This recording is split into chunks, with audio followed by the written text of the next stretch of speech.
BTV tesne predtým, ako idem točiť toto video, sa mi toto stane. Ja môžem mať takú smolu, že sa mi pokazí telka týždeň potom, ako sa mi skončí záruka.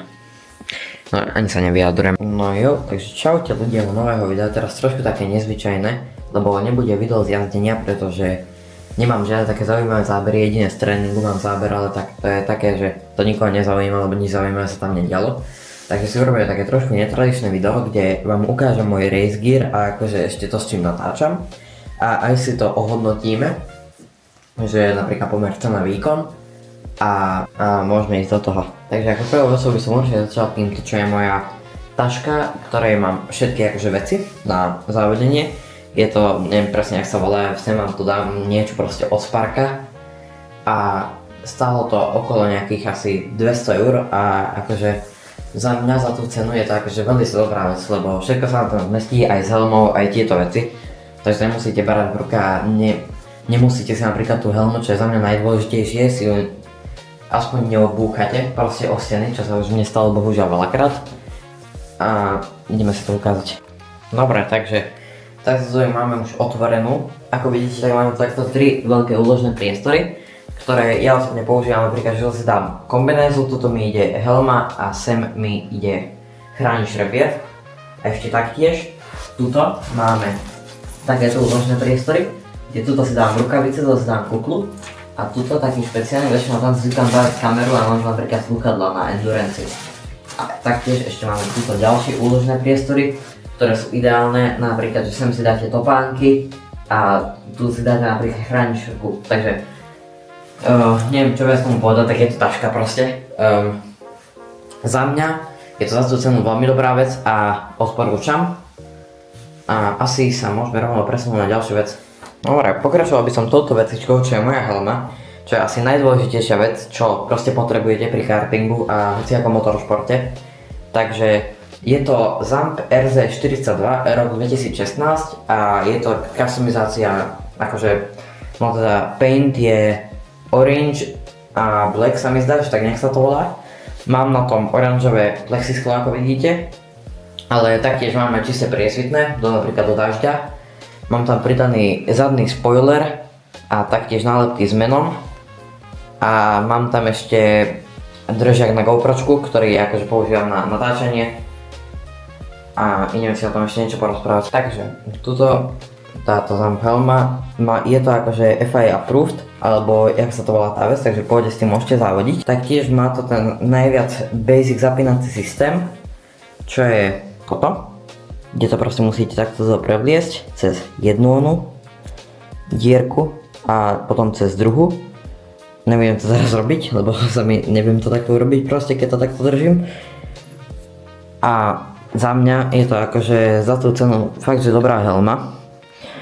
Ja by som si osobne našetril, chcel som si našetriť napravo na belku, ale musel som si rýchlo kúpiť nejakú helmu, lebo som proste nemal.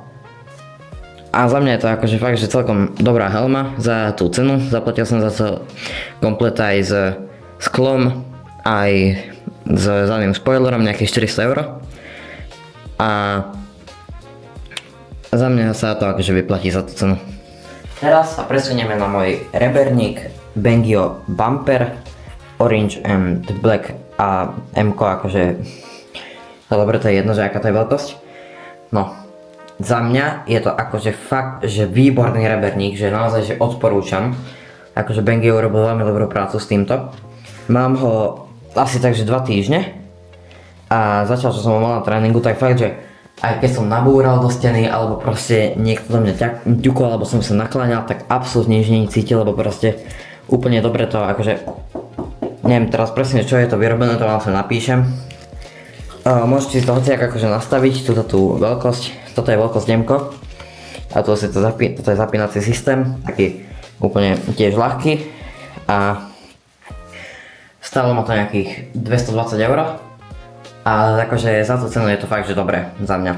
Jediná nevýhoda, že to nemá tento predný panel, čo akože chráni, ale to napríklad čo ja viem, Bangio AB7 to má, ale to už stojí okolo nejakých 500 €. A ešte sa tu môžeme presunúť k môjmu starému reberníku, čo je Sparko Pro Shell, ktorý som teraz akože dosť veľa mesiacov mal, lebo som ho vyrástol. A by the way, tento reberník predávam, takže kto by chcel, tak píše, a takže je to akože fakt, že v dobrom stave. Ak to tak pozrete, akože nič s tým není, len proste mi to je už malé. Tento má stále nejakých 120 € a tiež je to veľmi dobrý reberník, ale zase oproti Banggood to porovnať nemôžem.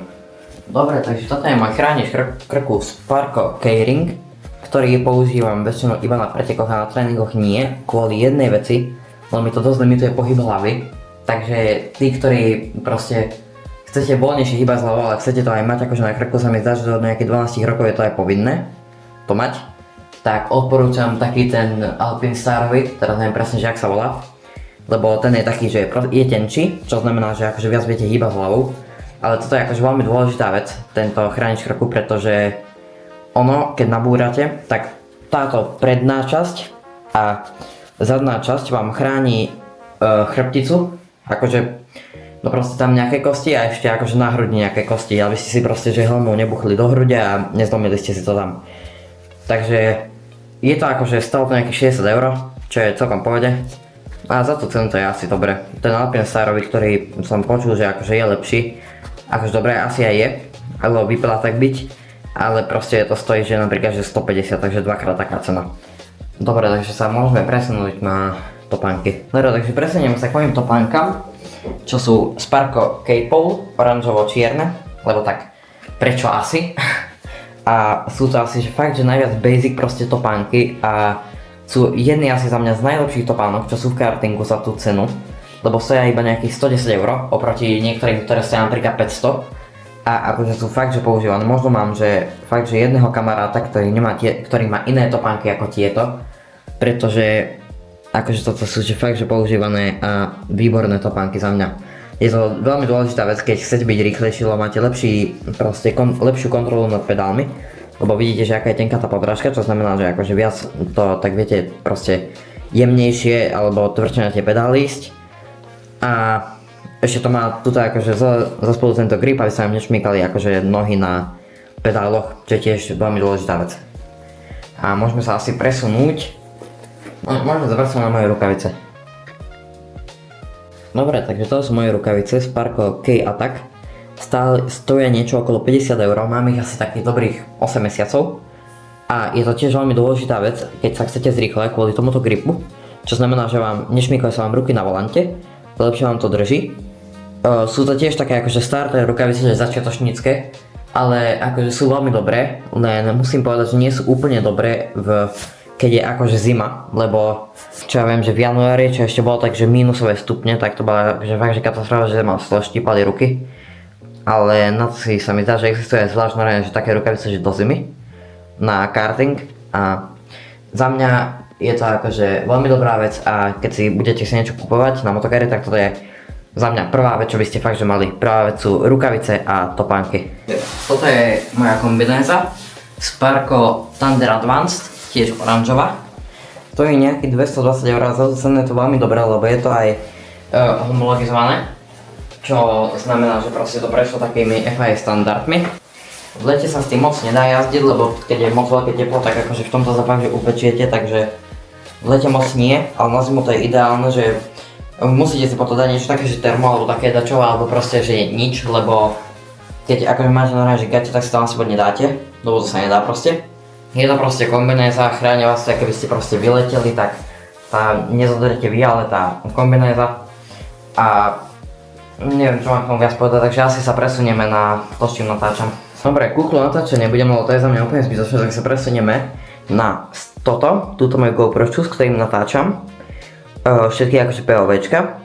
Dávam si to na vrch prilby, aj vám tu ukážem, že jak. Na videách to mám takto tuto. Odtiaľ to mám proste idú všetky tie POV zábery z pretekov a tak. Je to GoPro Hero 13, natáča to akože fakt, že veľmi pekne za mňa. A ešte predtým som používal toto. Predtým som mal túto GoPro Hero 9, len tá sa mi pokazala, takže som si musel kúpiť novú. To je to nejaké 360 €, natáča to fakt pekne, dobre to stabilizuje, v dobrej kvalite to natáča. A to je asi všetko, čo k tomu poviem. Na druhú kameru ale nemôžem ukázať, lebo s touto akurát natáčam toto video. A ďakujem za dopozeranie videa a vidíme sa asi u ďalšieho videa, takže čaute.